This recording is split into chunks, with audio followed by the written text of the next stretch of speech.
At the very end of the book of Deuteronomy, there's this poem called the Song of Moses. It's his final word, and it ends with one of the most powerful and honestly one of the most confusing passages in the whole text.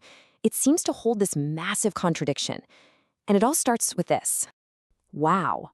The song just builds and builds to this incredibly violent climax.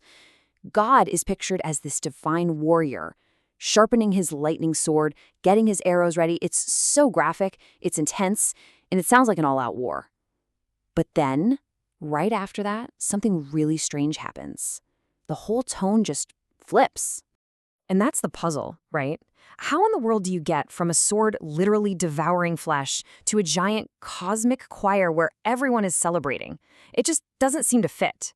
But the answer, it turns out, is hidden right there in the text itself, just waiting for us to uncover it.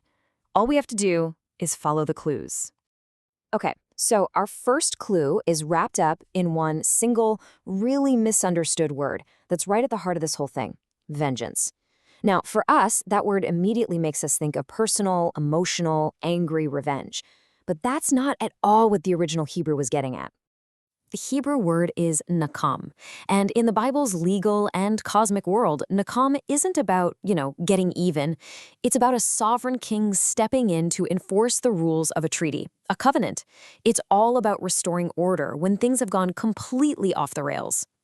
And looking at it this way really makes it clear. On one side, you have personal revenge. It's impulsive, it's emotional, it's all about me. But on the other side, you have this idea of covenant justice, this nakam. It's deliberate, it's planned, and its whole goal is to put the cosmos back in order. So this isn't God throwing a temper tantrum. This is God acting as the supreme judge of the universe.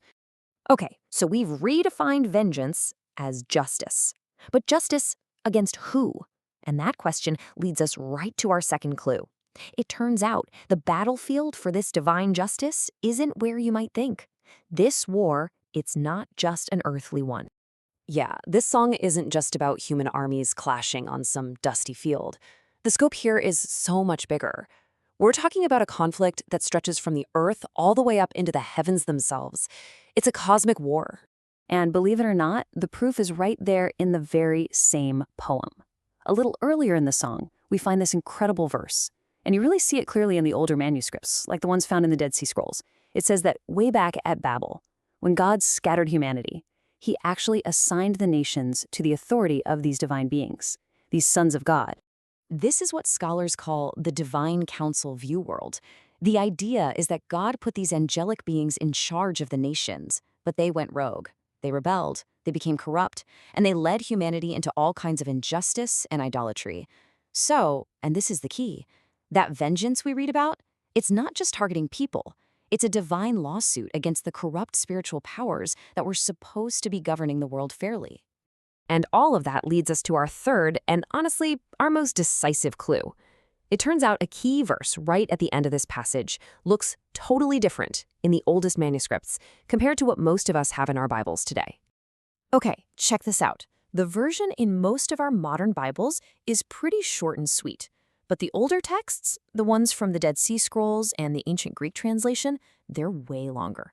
And they explicitly command the heavens, the divinities, and all the angels to rejoice and bow down. Now that's not a minor tweak. That changes the entire meaning of the ending. And scholars are pretty much convinced this longer version is the original. For one, it fits the poetic style of the rest of the song perfectly. And more importantly, it lines up exactly with that whole divine council idea we just talked about. So why the change? Well, later scribes probably got nervous and shortened it. They worried that telling divinities to worship God might sound a little too polytheistic, even though the whole point was to show God's ultimate power over them. So we've got our three clues. Vengeance is really covenant justice, the enemies are actually corrupt heavenly powers, and the original text commanded these very powers to worship God. Now we can put all the pieces together and finally solve this mystery. Here's how it all unfolds. The song is basically a cosmic lawsuit. Then, the sword of judgment comes down on those rebellious divine beings. And that act of justice is what cleanses and restores everything. Humanity, the land, the whole cosmos, from their corrupt influence. So once that cosmic order is finally put right, what else is there to do but celebrate? The The song of bloodshed becomes a song of joy because the judgment isn't the end of the story. It's the necessary step to bring about universal peace and restoration. And this idea was so powerful, it echoed all the way into the New Testament. The writer of the book of Hebrews quotes that exact line from the older, longer version of Deuteronomy, "Let all the angels of God worship him," and applies it directly to Jesus Christ, showing him as the supreme king who finally brings about this total cosmic restoration. So there you have it. A passage that, on the surface, seems to be about brutal warfare is actually this incredibly sophisticated story about cosmic justice, restoration, and ultimately universal praise. It really makes you wonder, doesn't it? What other ancient ideas are hiding in plain sight, just waiting for us to find the right clues to unlock them?